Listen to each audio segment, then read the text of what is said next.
Hello friends and welcome to the channel. इस video के अंदर हमने क्यूरीज़ के डिज़ाइन मोड को समझना है। एमएस एक्सेस के अंदर क्यूरीज़ बनाने के दो तरीक़ेकार हैं, एक डिज़ाइन मोड के ज़रिए और दूसरा एसक्यूएल के ज़रिए। इस वीडियो के अंदर हम डिज़ाइन मोड को समझ देंगे कि डिज़ाइन मोड को यूज़ करते हुए हम क्यूरीज़ को किस तरह से बना सकते हैं और क्यूरीज़ होती क्या हैं और उनका पर्पज़ क्या है। चलें स्टार्ट करते हैं। सबसे पहले डिस्कस करते हैं कि क्यूरीज़ है क्या चीज़। क्यूरीज़ एमएस एक्सेस का एक ऑब्जेक्ट है।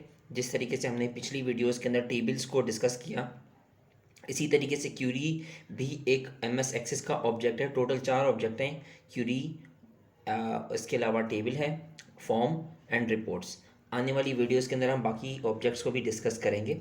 अब यहाँ पे क्यूरीज़ को अगर हम डिस्कस करने जाएँ तो क्यूरीज़ होती क्या है। क्यूरीज़ आपके डेटा का एक कस्टमाइज्ड व्यू है। मिसाल के तौर पर आपके डेटा के अंदर 10 या 15 या 16 कॉलम्स हैं, आप उसमें से खाली सिर्फ 4 या 5 कॉलम्स को देखना चाह रहे हैं और उसी के अंदर limited amount of data search करना चाह रहे हैं। मिसाल के तौर पर आपके पास पूरे पाकिस्तान का डेटा है और सिर्फ कराची का डेटा देखना चाह रहे हैं, तो ये आपके पास कस्टम व्यू है टेबल का। टेबल का व्यू एक या एक से ज़्यादा टेबल्स में से हो सकता है। अगर आप लोग को याद होगा तो हमने टेक्स्ट फ़िल्टर को डिस्कस किया था इसी वीडियो सीरीज़ के पार्ट 3 में। अगर आपने नहीं देखी तो एक दफ़ा ज़रूर जाके देख लीजिएगा। टेक्स्ट फ़िल्टर्स और क्यूरीज़ में थोड़ा सा फ़र्क है। टेक्स्ट फ़िल्टर यूजुअली सिर्फ एक ही टेबल पे अप्लाई किया जाता है और क्यूरीज़ के लिए हम अमूमन एक से ज़्यादा टेबल्स को भी हम इस्तेमाल कर सकते हैं और दोनों को कलेक्टिवली इस्तेमाल कर रहे होते हैं। RDBMS का सबसे बड़ा फ़ायदा यही है कि आप अपने डेटा को मल्टीपल टेबल्स में स्प्लिट कर देते हैं ताकि आपका डेटा के अंदर डुप्लीकेशन कम से कम हो। मिसाल के तौर पर आपका एक कस्टमर का टेबल है और दूसरा टेबल आपके पास ऑर्डर्स का है। कस्टमर का डेटा आप एक ही दफ़ा इंटर करेंगे और ऑर्डर्स मल्टीपल टाइम आप इंटर करते जाएंगे। तो इन दोनों को जब आप कंबाइन करेंगे, कंबाइन करके आप अपनी मर्ज़ी का डेटा रिट्रीव करना चाहेंगे, तो उसके लिए आपको क्यूरीज़ की हेल्प लेनी पड़ेगी। क्यूरीज़ के अंदर हमारे पास क्राइटेरियाज़ होते हैं या लिमिटेशंस होते हैं। आप जैसे ही वो लिमिटेशंस या क्राइटेरियाज़ अप्लाई करते हैं तो आपका रिजल्ट शो हो जाता है। तो इस क्यूरीज़ के अंदर सबसे इम्पॉर्टेंट चीज़ क्राइटेरिया को समझना है कि क्राइटेरिया लिखना किस तरह से है। क्यूरीज़ की अगर हम बात करें तो ग्राफिकल क्यूरी, जो भी हम जिसे हम डिज़ाइन क्यूरी कह रहे हैं, इसको लिखने के लिए वैसे अगर आप ग्राफिकल क्यूरी लिखेंगे तो उससे एसक्यूएल क्यूरी भी जनरेट की जा सकती है। इन क्यूरीज़ को 3 तरह से लिखा जा सकता है, या तो आप सेलेक्ट के लिए लिखें, इंसर्ट के लिए लिखें, अपडेट के लिए लिखें या डिलीट के लिए लिखें। सेलेक्ट वो कमांड है जिसका मतलब है डेटा को रिट्रीव करना या आपने सिर्फ शो करना या डिस्प्ले करना। अगर आप डेटा को सिर्फ डिस्प्ले करवाना चाह रहे हैं तो आप सेलेक्ट क्यूरी यूज़ करेंगे। अगर आप डेटा इंसर्ट करना चाह रहे हैं तो आप इंसर्ट क्यूरी का इस्तेमाल करेंगे। अगर आप डेटा अपडेट करना चाहते हैं तो आप अपडेट क्यूरी का इस्तेमाल करेंगे और इसी तरीके से डिलीट के लिए आप डिलीट क्यूरी का इस्तेमाल करेंगे। एमएस एक्सेस के अंदर डिज़ाइन मोड के अंदर रहते हुए दो मुख्तलिफ तरीक़ेकार हैं क्यूरीज़ को लिखने के लिए। एक आपके पास क्यूरी विज़र्ड है और दूसरा आपके पास क्यूरी डिज़ाइन है। तो आइए ज़रा चलते हैं एमएस एक्सेस के अंदर जाके एक क्यूरी विज़र्ड के ज़रिए पहले क्यूरी लिख कर देखते हैं, उसके बाद हम क्यूरी डिज़ाइन की तरफ आएंगे। ये मैंने अपना एमएस एक्सेस का डेटाबेस ओपन कर लिया है। यहाँ पे मैं 2 टेबल क्रिएट कर चुका था, एक स्टूडेंट इन्फो के नाम से और एक अटेंडेंस के नाम से। अटेंडेंस के टेबल के अंदर मैंने यहाँ पे 2 दिन की अटेंडेंस रिकॉर्ड कर ली है। तो ये अगर आपने नहीं देखा पिछली वीडियोस में तो आप काइंडली ज़रूर जाके देख लीजिएगा कि किस तरीके से 2 टेबल को बना के और उनका आपस में रिलेशनशिप क्रिएट किया जा सकता है। अब हम आ रहे हैं क्यूरीज लिखने की तरफ। तो क्यूरी लिखने के लिए आपने क्रिएट पे क्लिक करना है और यहाँ पर आपने क्रिएट पर क्लिक करने के बाद आपके पास ऑप्शन होते हैं 2, क्यूरी विज़र्ड का और क्यूरी डिज़ाइन का। सबसे पहले हम क्यूरी विज़र्ड का ऑप्शन इस्तेमाल करेंगे। क्यूरी विज़र्ड के अंदर आप बहुत ही सिंपल तरीके से क्यूरी को लिख सकते हैं और काफ़ी सारे ऑप्शंस आपके पास ऑटोमेटिकली हो जाते हैं। तो जैसे ही आप इस पर क्लिक करते हैं तो सबसे पहले आपको यहाँ पे ऑप्शन मिलता है कि आप अपने टेबल को सेलेक्ट कर लीजिए कि कौन कौन से टेबल आपने सेलेक्ट करने हैं। मैं यहाँ पे स्टूडेंट इन्फो का टेबल सेलेक्ट कर लेता हूँ और यहाँ से मैं फर्स्ट नेम को सिलेक्ट कर लेता हूँ और लास्ट नेम को सिलेक्ट कर लेता हूँ। इसी तरह से मैं दूसरा टेबल भी सिलेक्ट कर लेता हूँ और उसके अंदर से डेट एंड टाइम को सिलेक्ट कर लेता हूँ। अब आप ज़रा देखिएगा कि मैंने 2 डिफरेंट टेबल से 3 फील्ड्स लिए हैं। पहले टेबल में से मैंने फर्स्ट नेम और लास्ट नेम लिया है और अटेंडेंस के टेबल में से मैंने सिर्फ डेट एंड टाइम ली है ताकि इन तीनों को मैं शो करवा सकूँ। अब नेक्स्ट पे क्लिक करते हैं और यहाँ पे फिनिश पे क्लिक करते हैं तो आपकी क्यूरी यहाँ पर डिस्प्ले हो गई है। अब आप ज़रा देखिएगा कि यहाँ पर हमारे पास फर्स्ट नेम, यहाँ पे लास्ट नेम और उसी स्टूडेंट की यहाँ पे डेट एंड टाइम और अटेंडेंस आ रही है। अब इसका डिज़ाइन भी अगर आपने ओपन करना हो तो वो बहुत ही आसान और बहुत ही सिंपल है। आप राइट क्लिक करके यहाँ पे इसके डिज़ाइन मोड में भी जा सकते हैं और यहाँ आपको मज़ीद क्यूरी डिज़ाइन करने के हवाले से ऑप्शंस मिल जाएंगे। ये था तरीक़ेकार कि आप किस तरीके से यहाँ पे रन पे क्लिक करके आपको डेटा आपको वापस नज़र आ जाता है। तो ये था सिंपल तरीक़ेकार क्यूरी विजिट के ज़रिए क्यूरी को लिखने का। अब ये क्यूरी आपके पास बन चुकी है। यहाँ पे आप अगर आप अपने पास लेफ्ट साइड पर देखेंगे तो यहाँ पे आपके पास टेबल्स भी नज़र आ रहे हैं और क्यूरी भी नज़र आ रही है। अगर आप इसे सेव करना चाहें तो आप सेव कर सकते हैं। मैं इसे क्लोज़ कर देता हूँ और दोबारा से हम क्यूरी को बनाते हैं। अब डिज़ाइन मोड के अंदर इस्तेमाल करेंगे।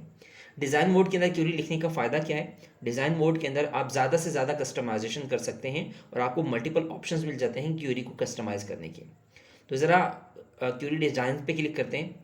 यहाँ पे हमने सबसे पहले टेबल को सेलेक्ट करने हैं कि कौन कौन से टेबल आप इस्तेमाल करने वाले हो। मैंने स्टूडेंट इन्फो का टेबल सेलेक्ट कर लिया और इसी तरीके से अटेंडेंस का टेबल भी सिलेक्ट कर लिया, उसमें मैंने क्लोज़ कर दिया। ये जो आपके स्क्रीन के बॉटम के ऊपर ये जो एरिया नज़र आ रहा है, यहाँ पे आपने क्यूरी डिज़ाइन करनी है। सबसे पहला वाला जो कॉलम होता है यहाँ पे आप अपना कॉलम सेलेक्ट कर सकते हैं कि आपको कौन सी फील्ड सेलेक्ट करनी है। यहाँ पे table name with column name आपको शो हो रहा है। तो मैं सबसे पहले आईडी का कॉलम सेलेक्ट कर लेता हूँ स्टूडेंट इन्फो में से। क्यों? क्योंकि ये आईडी का कॉलम है, दूसरे अटेंडेंस में से स्टूडेंट आईडी नहीं ले सकता क्योंकि यहाँ रिपीट हो रही है। यहाँ पे वन टाइम यूज़ हो रही है, तो यहाँ पे हम इसी को ही सिलेक्ट कर लेंगे। उसके बाद फर्स्ट नेम ले लेते हैं, उसके बाद हम लास्ट नेम ले लेते हैं। हमने 3 बेसिक इन्फॉर्मेशन सेलेक्ट कर ली। अब हम अटेंडेंस के टेबल में से कोई डेटा सेलेक्ट करेंगे। तो अटेंडेंस के टेबल में से जाके हम सबसे पहले attendance date and time select कर लेते हैं। तो ये 3 कॉलम हमने यहाँ पे सेलेक्ट कर लिए जिनको हम शो करवाना चाहते हैं और रन पे क्लिक करेंगे तो हमारे पास यहाँ पे क्यूरी हमारी डिस्प्ले हो गई है। तो ये सिंपल तरीक़ेकार है क्यूरी डिज़ाइन के अंदर क्यूरी लिखने का। आप राइट क्लिक करके डिज़ाइन मोड में वापस आकर आप यहाँ पे मज़ीद चेंजेस कर सकते हैं। अब बारी आती है क्राइटेरिया लिखने की। पहले मैं आपको एक बेसिक सा क्राइटेरिया लिख कर दिखा देता हूँ, उसके बाद हम डिफरेंट क्राइटेरियाज़ को डिस्कस करेंगे कि एसक्यूएल क्यूरीज़ के अंदर डिफरेंट क्राइटेरियाज़ किस तरह से लिखे जा सकते हैं। सबसे पहले नंबर का क्राइटेरिया लिखते हैं क्योंकि आईडी का जो कॉलम है वो नंबर का कॉलम है और उसके अंदर 1 2 3 4 नंबर्स आ रहे हैं। तो इसका क्राइटेरिया लिखना बहुत आसान है। तो क्राइटेरिया की टैब में जाएंगे, यहाँ पर जाके हम is equal to less than या ग्रेटर देन कोई भी सिंबल इस्तेमाल कर सकते हैं। मिसाल के तौर पर मैं लेस देन 3 करता हूँ। तो इस लेस देन 3 का मतलब ये है कि 1 और 2 का रिकॉर्ड शो कर दिया जाएगा। अब जैसे मैं यहाँ पे रन पे क्लिक करूँगा, यहाँ पे अब आपको आईडी 1 और 2 का ही रिकॉर्ड नज़र आएगा और कोई रिकॉर्ड यहाँ पे नज़र नहीं आएगा। तो आपने सिर्फ और सिर्फ आईडी की बेस पे फ़िलहाल कस्टमाइजेशन की है। आप यहाँ पे चाहें तो सिर्फ इज इक्वल टू 1 कर सकते हैं ताकि आपको सिर्फ और सिर्फ रिकॉर्ड 1 शो हो। तो और भी इसके अंदर आप चेंजेस कर सकते हैं। तो इस तरीके से आपके पास less than, greater than, equal to इसके सारे सिंबल्स मौजूद होते हैं। इसके अलावा अगर मैं यहाँ पे लेस देन 3 करूँ और यहाँ पे मैं अटेंडेंस टाइम के ऊपर कोई लिमिटेशन लगाना चाहूँ तो अटेंडेंस टाइम के लिए भी हम लेस देन, ग्रेटर देन का सिंबल लगा सकते हैं। मगर यहाँ एक चेंज है, नंबर्स के साथ आप सिंपल नंबर लिखते हैं और डेट एंड टाइम के साथ आपको opening and closing number symbol इस्तेमाल करना पड़ता है या हैश सिंबल जिसे हम कहते हैं। हैश सिंबल के इस्तेमाल करके ही आप डेट एंड टाइम लिख सकते हैं। मिसाल के तौर पर मैं यहाँ लिखना चाह रहा हूँ लेस देन 14 12 21। तो यहाँ पे मेरे पास ऑलरेडी रिकॉर्ड इंटर है जो कि 14 से लेस है, यानी कि 14 से लेस कौन सी डेट होगी? 13 होगी। तो यहाँ मेरे पास ऑलरेडी ये रिकॉर्ड इंटर है। अब देखिए 2 क्राइटेरियाज मैंने एक साथ लगा दिए। एक तो मैं कह रहा हूँ कि आईडी जो है वो मेरी 3 से नीचे होनी चाहिए और अटेंडेंस जो डेट एंड टाइम है वो भी मेरी 14 से कम होनी चाहिए। तो अब ज़रा इसको रन करके देखते हैं। डिज़ाइन के मोड में जाएंगे तो यहाँ पर हमारे पास रन का ऑप्शन है। अब आप ज़रा देखिएगा कि मेरे पास सिर्फ अटेंडेंस जो डेट आ रही है वो 13 की आ रही है और रिकॉर्ड भी सिर्फ और सिर्फ क्यूरी 1 और 2 का ही शो हो रहा है। तो इस तरीके से आप मल्टीपल क्यूरीज़ को एक साथ कंबाइन करके लिख सकते हैं। अगर आप इसका एसक्यूएल व्यू देखना चाह रहे हैं तो आप इस पर क्लिक करेंगे तो यहाँ पे आपको इसकी एसक्यूएल क्यूरी नज़र आ जाएगी। फिलहाल हम एसक्यूएल क्यूरी को डिस्कस नहीं कर रहे। आने वाली वीडियोज़ में इंशाल्लाह हम एसक्यूएल क्यूरीज़ को भी डिस्कस करेंगे। डिज़ाइन मोड पर आ जाते हैं। तो ये सिंपल तरीक़ेकार था आपके पास कि किस तरीके से आप एक से ज़्यादा क्राइटेरियाज लिख सकते हैं। ठीक है, तो ये आपके पास ऑप्शन आ गया। अब यहाँ पे असेंडिंग एंड डिसेंडिंग का ऑप्शन भी होता है। आप चाहें तो अपने रिकॉर्ड को फर्स्ट नेम के हिसाब से आप असेंडिंग कर सकते हैं। यहाँ पे मैंने असेंडिंग पे कर दिया और इससे मैं क्राइटेरिया को पहले क्राइटेरिया को हटा देता हूँ और रन पे क्लिक करता हूँ। अब आप देखेंगे कि आपका फर्स्ट नेम के हिसाब से रिकॉर्ड असेंडिंग ऑर्डर में अरेंज हो गया है। अब ज़रा चलते हैं बाकी क्राइटेरियाज को डिस्कस कर लेते हैं। हमने यहाँ पे 2 क्राइटेरियाज को प्रैक्टिकली इस्तेमाल करके देख लिया है। अब बाकी क्राइटेरियाज को हम ज़रा स्टडी कर लेते हैं कि उन क्राइटेरियाज की मदद जी, ये आपके पास नंबर्स के क्राइटेरियाज हैं जिनको अभी हमने थोड़ी देर पहले डिस्कस किया था। तो अगर आपने कहीं पे भी रेंज लिखनी हो तो ये एग्जांपल है आपके पास। मिसाल के तौर पर जैसे मैंने वहाँ पे लेस देन 5 लिखा था, तो इसकी जगह पे आप रेंज भी लिख सकते हैं। आप ऐसे भी लिख सकते हैं बिटवीन 10 एंड 100। तो इसमें क्या होगा कि आपके पास सिर्फ वही रिकॉर्ड होंगे जो 10 और 100 के दरमियान में। तो याद रखिएगा कि ये स्क्रीन पर नजर आने वाले सारे क्राइटेरिया सिर्फ और सिर्फ नंबर, डेट एंड टाइप के लिए है। अगर आपने number, date and type, data type लिखी है तो आप उसी कॉलम के लिए क्राइटेरिया को ये इस्तेमाल कर सकते हैं। लेस देन 100 में क्या होगा, आपके पास 100 से कम के रिकॉर्ड्स होंगे। इसी तरीके से आपके पास लेस देन इक्वल टू 100 भी है जो 100 को भी शामिल करेगा और 100 से पीछे तमाम वैल्यूज़ को भी इंक्लूड करेगा। ग्रेटर देन 1000 में क्या होगा, 1000 से ज़्यादा की वैल्यूज़ को डिस्प्ले कराया जाएगा, मगर 1000 वाली वैल्यू शामिल नहीं होगी जब तक आप ग्रेटर देन इक्वल टू 100 ना लिखें। तो ग्रेटर देन इक्वल टू 100 लिखेंगे तो 100 की वैल्यू भी शामिल कर ली जाएगी। अब आते हैं डेट एंड टाइम क्राइटेरिया की तरफ। तो इसके अंदर क्या होता है, अभी जैसे मैंने आपको प्रैक्टिकली इस्तेमाल करके दिखाया था कि डेटा टाइप के लिए आपको हैश टैग का यानी कि नंबर सिंबल का इस्तेमाल करना पड़ता है।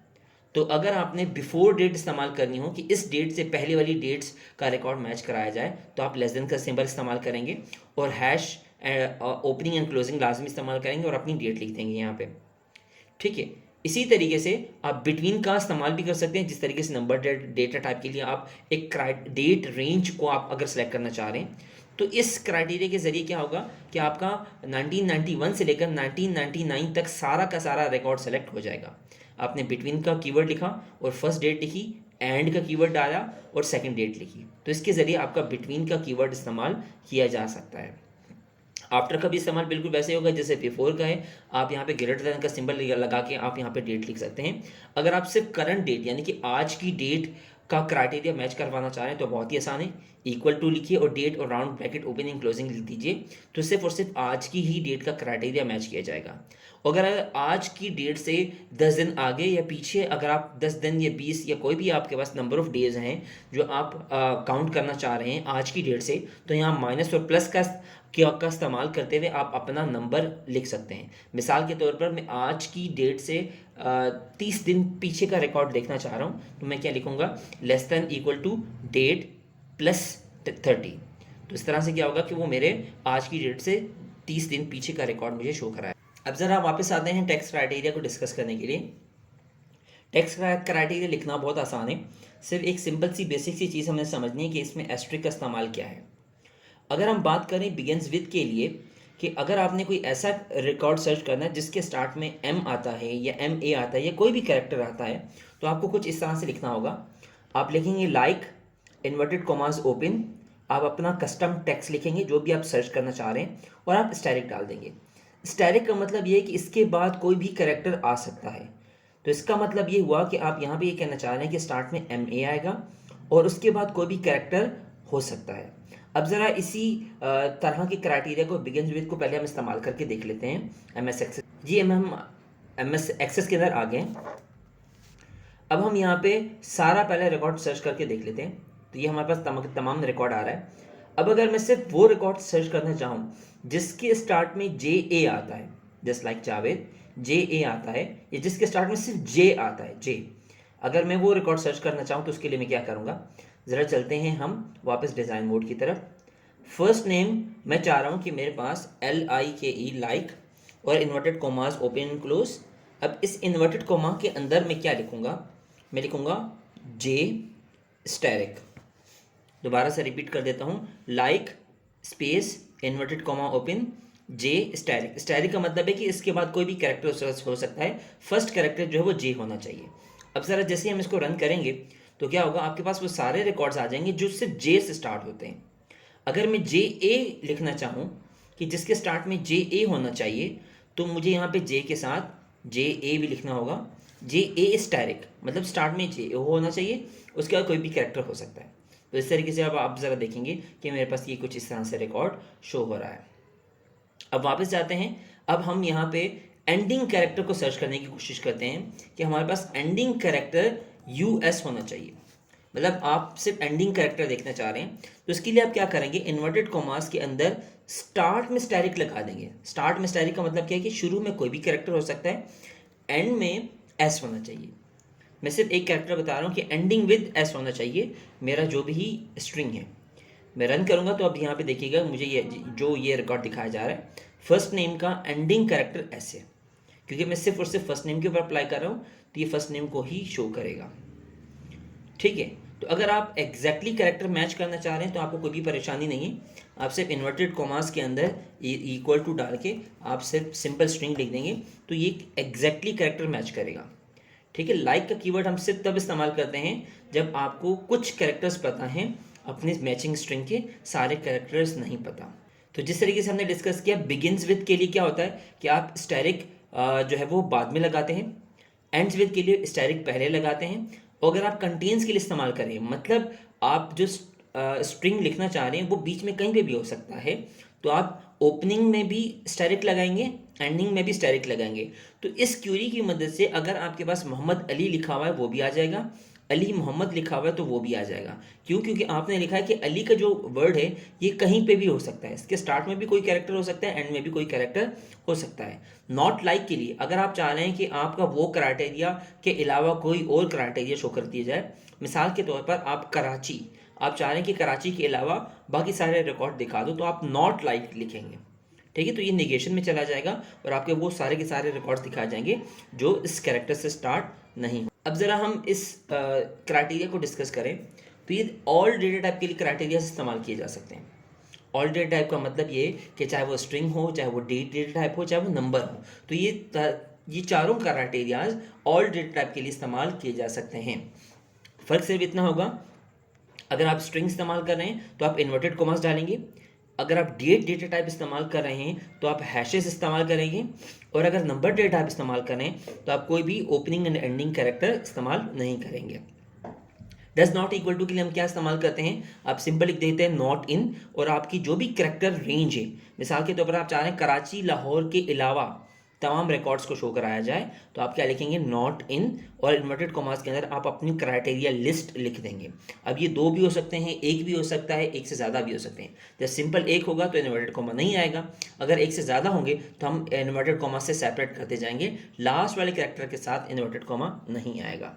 इज नल कब इस्तेमाल किया जाता है, जब आप वो सारे के सारे रिकॉर्ड सर्च करना चाह रहे हैं जहाँ आपके पास फील्ड एम्प्टी है, मतलब डेटा एंटर नहीं किया हुआ, तो आप इज नल लिखेंगे तो उसी फील्ड का वो सारा का सारा रिकॉर्ड शो करा दिया जाएगा जहाँ पे रिकॉर्ड एम्प्टी है, और इज नॉट नल उसी के नेगेशन है, उसी का उलट है, तो नॉन एम्प्टी फील्ड्स आपको दिखाई जाएंगी इज नॉट नल के जरिए। तो ये था क्यूरी क्राइटेरिया से रिलेटेड तमाम डिस्कशन अभी हमने की है। उम्मीद है कि आपको काफ़ी हद तक समझ में आई होंगी।